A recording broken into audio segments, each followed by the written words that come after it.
নমস্কার, আমি আশালতা। আজকে আমি আপনাদের দেখাবো দুধ দিয়ে কিভাবে খুব সহজে বাড়িতে একটা মিষ্টি বানিয়ে নেওয়া যায়, ইনস্ট্যান্ট যে মিষ্টি।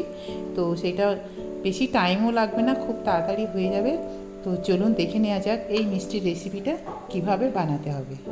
আমি এখানে দুধ নিয়েছি আর আর এখানে লাগছে গুড়, লাগবে গুড় দিয়ে আমি এটা বানাবো।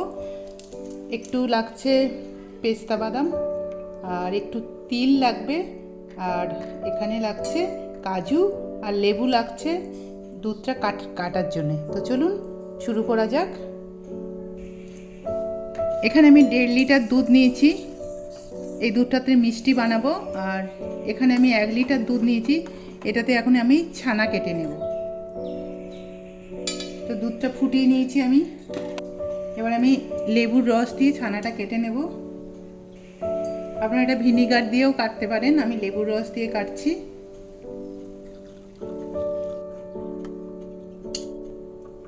গ্যাসটা বন্ধ করে দিলাম।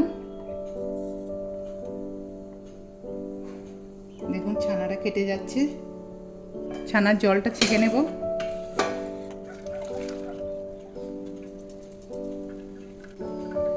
চেপে চেপে জলটা বের করে নেব। আপনারা এটা কাপড়েও করতে পারেন।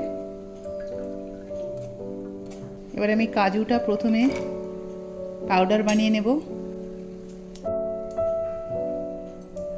দেখুন কাজুটা পাউডার বানিয়ে নিয়েছি।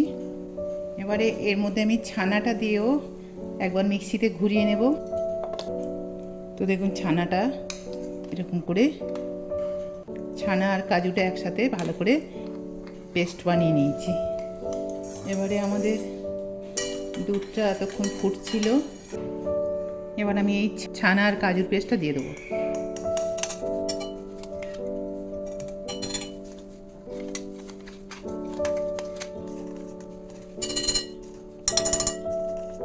দেখুন জাল দিয়ে দিয়ে পুরো শুকিয়ে নিতে হবে। এবার আমি গুড়টা দিয়ে দেবো। গুড়টা একটু স্বাদ মতন দিয়ে দেবেন। দিয়ে দেবো একটু এলাচের পাউডার। আবার এটা পুরো শুকিয়ে নিতে হবে। এবার আমি গ্যাসটা বন্ধ করে দিচ্ছি, পুরো শুকিয়ে গেছে, এই সময় নামিয়ে নিতে হবে।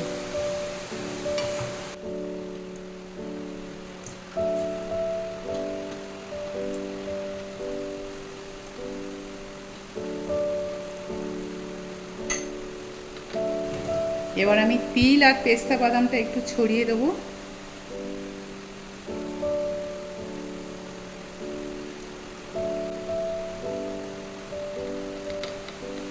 এবার একটু ঠান্ডা করে নেব, তারপরে এটা আমি কেটে নেব। একটু ঠান্ডা হয়ে গেলে এটা জমে যাবে। প্রথমে আমি ঠান্ডা করে আপনাদের কেটে দেখাচ্ছি, তারপরে এটা ফ্রিজে রেখে আপনারা 1 সপ্তাহ এটা খেতে পারেন। এবার আমি এটা কেটে নেব।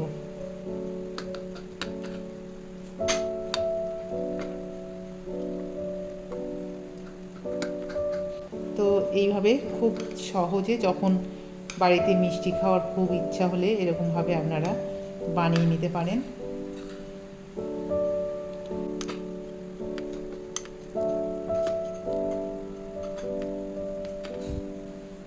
কত সুন্দর হয়েছে মিষ্টিটা, এইভাবে আপনারা বাড়িতে বানাতে পারেন।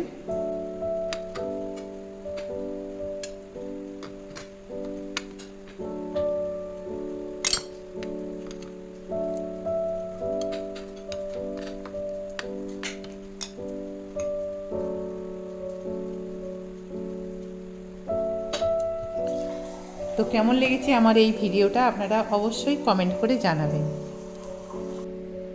আমার এই রেসিপিটা যদি আপনাদের ভালো লাগে তাহলে লাইক করবেন, শেয়ার করবেন, সাবস্ক্রাইব করবেন আর আমার বেল আইকনে ক্লিক করবেন, তাহলে নতুন নতুন ভিডিওর সাথে আপনারা আপডেট থাকতে পারবেন।